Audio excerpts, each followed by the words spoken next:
Everybody, welcome back to another Semen Retention Sunday episode on this channel.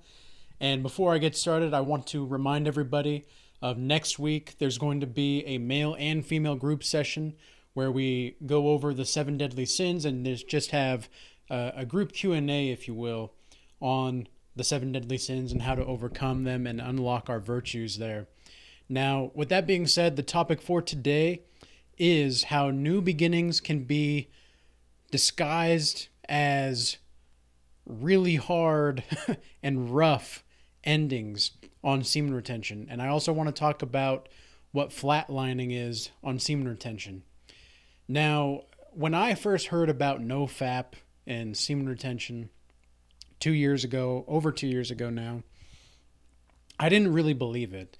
I didn't want to believe it, to be honest. I didn't want to believe that there was a lifestyle change that I could make where I didn't have to pleasure myself and I would actually get better. And I actually at this time was already done watching The Corn. I was already done watching that. I didn't like doing that at that point, but I was still playing with myself up until about April last year. And then I finally started on the full-on semen retention in May last year. After a 3-week streak, I relapsed one time. I felt absolutely horrendous and terrible. And I thought to myself, I'm never going back. I'm not going to go back to that piece of crap feeling. I don't ever want to feel this way ever again. And so God gives us this amazing ability to just decide. And you can just decide.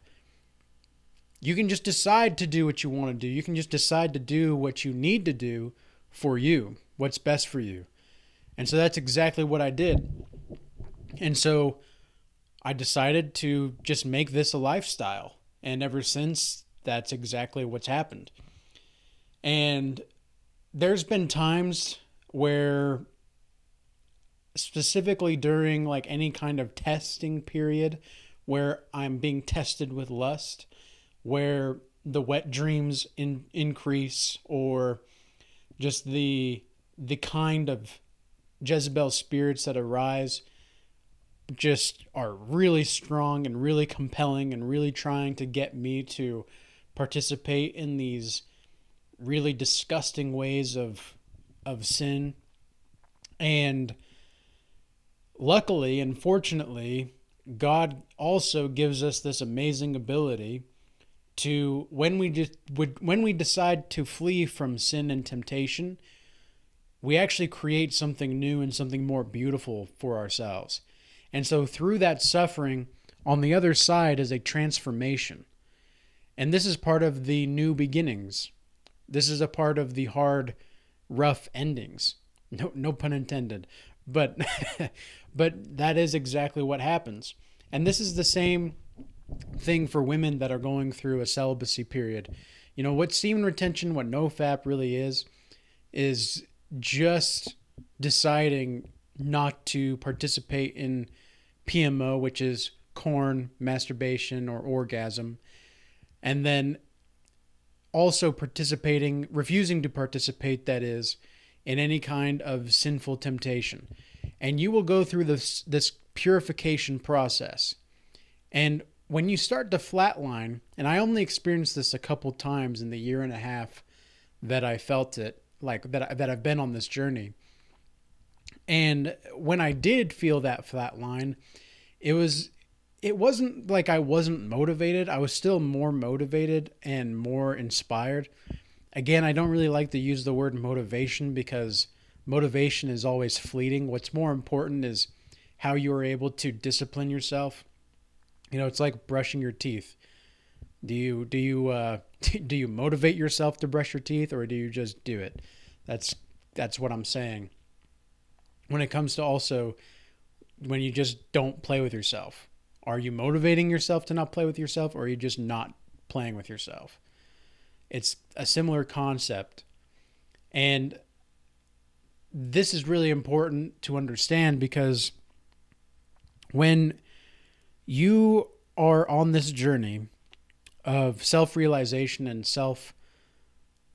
improvement and self-development, what's going to happen when you flatline is generally a feeling of some kind of despair or some kind of excessive sorrow. It's imagine like, you know what happens when you have too many tabs open on the computer and your computer starts to slow down? That's kind of the same biological aspect of your body and your mind. You've just got so much stuff stored and so much knowledge accumulated and so much data that your biology is trying to purify, number one, and number two, digest, and number three, implement back into your daily life. It's almost like your mind is going through a whole reboot process. Have you ever heard the old saying, of course, where you call up this tech company and they say, well, have you tried turning it off and on again? That's kind of what you're doing with semen retention. What you're doing is when you have all these tabs open and you start to realize, oh, I actually don't really need this tab and I don't really need that tab. Well, what happens? What happens? Your computer starts to process things better. It starts to speed up. And when you get rid of certain tasks on the computer, everything starts to function well again. And once you get everything cleaned up, that's exactly what happens as well. It's the same kind of thing with your psychophysiological self. When you're on retention or when you are practicing celibacy, what's really going on is you're going through that clearing out process in your mind, body, and soul. And so sometimes you're going to be tested with temptation to go back to that old state. You know, you're going to be tested with, you can call them like pop-ups on the computer. You know, oh, click here now for X and Y, Z. And you could click on that, but again, remember that the more tabs you open, the slower your computer is going to go. And it's the same thing with your mind, body, and soul. This is one of the reasons also why meditation is so important. This is why I advocate for meditation to all the people that I do consultations with. It's because meditation allows you to have a stillness with yourself. And this is not me preaching of anything Eastern as regards to the Eastern philosophy.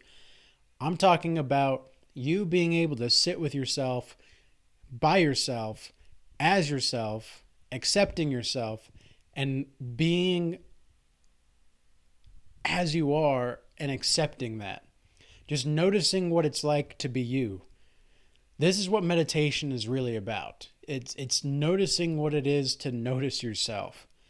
And part of the way that meditation allows you to do that is because you're actually consciously and implementing and intending with each time you practice, like, okay, I'm going to be with myself and I'm going to notice my thoughts. I'm going to notice the temperature of the room. I'm going to notice how gravity pulls me into my seat. I'm going to notice the sounds. I'm going to notice all of these little things that are going on. Real meditation is where you can be on a mountaintop and the wind is blowing 90 miles an hour or whatever. Okay, maybe not that much, but because you might blow over actually at that point. But the wind is blowing super fast. You're on top of the mountaintop and you're still at peace within yourself, even though there's chaos all around you.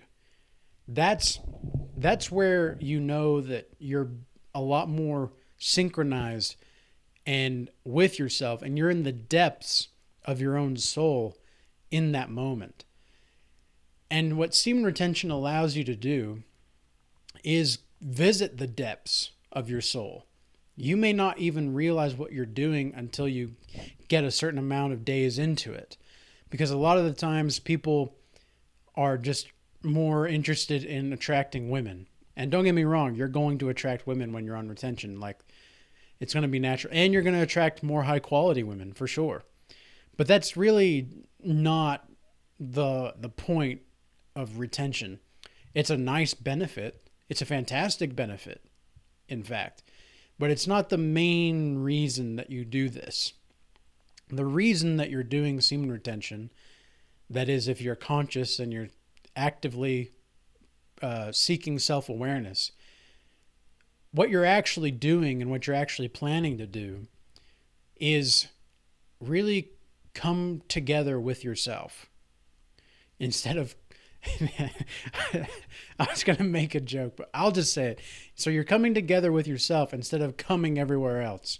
Because when you just go like that, when you just spread your soul everywhere, what you're really doing is you're losing yourself. You're losing your sense of self. I think this is generally speaking why the commandments are the way they are in the Bible. I think there's a reason why we're supposed to have one husband or one wife in the Bible. I think there's a reason for that as far as the commandments go. Now, the men that are in the Bible can have concubines, and I've talked about this on other videos as well. And a concubine is essentially a second wife. It's a half wife. It's a part-time wife. You can think about it like that, right? So that's how other YouTubers have described concubines, as a part-time wife. And so a concubine is essentially someone that is a part of your life, but not a full-time wife. Maybe they've had a certain kind of past where they were promiscuous, or maybe they're just not wanting to participate in a very godly way until they start to see your spirit and you start to pour your spirit into this woman as a man. That's a concubine. So a concubine is someone that has potential, but maybe has had a hard past, and maybe she's older too. Like, I know there's been men that have taken on concubines that are 10 to 20 years older than them. So they're in their 30s or 40s. And they took them on as a concubine, and someone's got to have those kinds of women's backs, because there's a lot of data out there right now, actually, that within the last 5 to 10 years, the amount of women over the age of 45 in the United States has skyrocketed to how many antidepressants they're on. Nearly, like, what was it, like 50 to 60% of women over the age of 45 are now on antidepressants. And who, like, compared to the men who's like 20%. And so there's a lot of women out there saying that men fear loneliness more so than women. And the data does not support that. The data does not support that claim. So it's interesting to see these things, and it's interesting to witness these things. And it goes to show also that just how powerful men can be on their own. And what I'm saying is that you just have to be capable of being in solitude. It's not necessarily the case that you are having to choose solitude forever, right? Because even though I've been on semen retention for over a year and a half now, I genuinely do hope and pray that there's going to be a time in my life in the future where I can have a family. And I'm doing everything I can right now to create that. I've said this before in my consultations and in videos. I get a lot of questions from guys where they ask, well, how am I going to find this woman that I'm looking for? How am I going to find it? And I keep telling them, and I'm reiterating this to hopefully let it sink in. We're not going to find it in this day and age. We're not going to find this kind of woman that we want. We're going to have to create it. And what I mean by that is men are going to have to create their standards to actually filter out the modern women. And modern women, they don't even deserve to be looked at twice. In fact, they can look really good. I've met a lot of good-looking women, and I've had to turn down the opportunity to be with them because they're modern women. Our values are not compatible with each other. How can you expect me to be a traditional man and pay for everything to be what you need me to be as a traditional man, but you can't be that traditional woman? You know, a traditional woman, ideally speaking here, is a virgin. How many virgins are out there nowadays? Not too many. Not too many modern women. In fact, there's been multiple YouTube channels where they have all of the women on the panel and they talk. Most 18 to 20 year olds have already slept with like 8 to 12 men, something like that. Like 8 to 12 by the time they're 20. That's insane. They've already let their soul go. A lot of these women don't even realize what they're doing to themselves. And a lot of the men don't realize what they're doing to themselves. I don't think it's good for either men nor women to be so promiscuous, because it does hurt your pair bonding down the line. 100%. In fact, there was a man on YouTube who was talking about this. He's in his late 30s, and he's a pretty good looking guy. He's claimed himself that he's conquered a lot of pussy. Just that's how he said it. I'm quoting him directly. This is a scholarly academic claim, right? So he said that he's conquered this, and yet in retrospect, he can see how all the times that he's done that, he's now looking at his life now and thinking to himself that he has to have some kind of excitement in order to even just feel like he's bonding again. And this is a late 30s man who's in good shape, who seems like he's got his money right, who is fairly attractive, but yet he's realizing now that probably wasn't the best thing. And so how many fucking times do we need to see this happen in our society to where people get into their late 30s, early 40s and realize they fucked up? And like, why can't we start making those decisions in this generation? Why can't we start making these better decisions now? Well, a lot of the times it's because people don't even know how, like, the backstory. Like, when I first found out about semen retention, I thought it was a hoax. I thought this was stupid. I was like, no, men have to release. Like, they have to release at least once or twice a month, man. Like, they've got to release it. Like we've got to let it go. No, in fact, it's not true. And I'm living proof.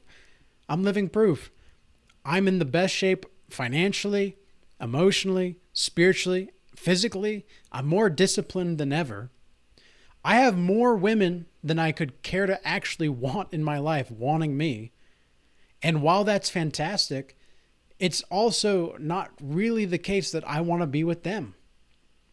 And so there's this like illusion of optionality in my life, and I'm keeping myself in check because I don't want to let this go to my head. And I know that when I was first on semen retention, in retrospect, for the first few weeks when I had a lot of female attention all of a sudden, I knew I let it get to my head a little bit, but now I see how much I did let it get to me and how much that was a motivating factor for wanting to continue, was because I wanted to get the attention. But then a couple months later, because this whole journey is like a purification process to grow closer to God. And so it wasn't until a couple months later after that where I realized, like, wow, all of that attention I desired was all ego. It was all ego. I didn't really want that. Like me, Thaddeus did not really need that. It was just the ego of like getting a dopamine hit off of all this female attention. And part of the other reason was because I had never been the kind of person to attract that kind of a thing. Like I've mentioned before in my other videos, I was nearly 200 pounds at one point. I was a fat mofo. I was a lazy mofo. And I did not want to work out. I did not want to keep myself in shape. I did not want to do the things that I needed to do to be physically attractive. I didn't want to keep myself too clean or anything like that. And now I take all that stuff very seriously. I take the right supplements. I take the right protein shakes and protein powder. I take the right creatine for myself. I've taken the right pre-workout. I take the right food. I eat the right things. I eat the right vegetables. I eat the right meats. And now here I am. And so it all started, though, when I stopped watching corn. Like, the real shift was over 2 years ago when I really stopped watching corn. And so then you'll start to go through these phases where, like flatlining, where you'll start to feel like you can't really do what you need to do. You can't really excel in the things that you want to excel in. And that will pass. It will pass. You have no need to work. You might feel like, watching this right now, you might think to yourself, like, man, I really don't think it's going to pass. Like, it just feels like I'm in a hole. I'm like in a valley that I can't climb out of. And what you really have to do is just keep going. Like, you have to just keep trying new ways. Have you guys seen that meme where there's a guy at the bottom of a pit and there's another guy at the bottom of a pit, and they have a rock? Each of them has one rock. And then the one guy on the rock with the rock over here just starts crying about how he can't get out. The other guy over here in this hole uses the rock to climb out. He uses the rock to create stairs to climb out. So you have to get innovative. You have to get creative with how you're going to excel in your own life. You've got to get creative with how you're going to proceed and move forward in a new way. And it's going to be hard sometimes. It's going to be difficult. But that's life. Like, do you want things to be easy? Do you want it to be easy? You know, I was just on a consultation yesterday with someone, and something that came up was the talk about decisions. And a lot of the times we're going to give ourselves the ability to have a choice to where we can choose the comfortable path. If you make yourself into the kind of person where any kind of choice you make is going to be a risk of one kind or another, you're going to become sharper. You're going to become more competent. You're going to become more alert, more instinctual, and you're going to learn how to trust yourself a lot better.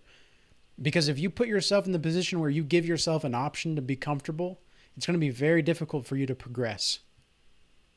So put yourself in a position to where you are not giving yourself the option. You're not giving yourself the opportunity to be comfortable. And that's how you're going to really create yourself into the kind of person you want to be, and doing the things that you need to do for you. Because that's how you will become blessed. You become blessed by being the kind of person that you want to be. That's a blessing. Carl Jung, I'll end this video on this note. Carl Jung once said that the greatest privilege in this life is to be who you really are. Something along those lines.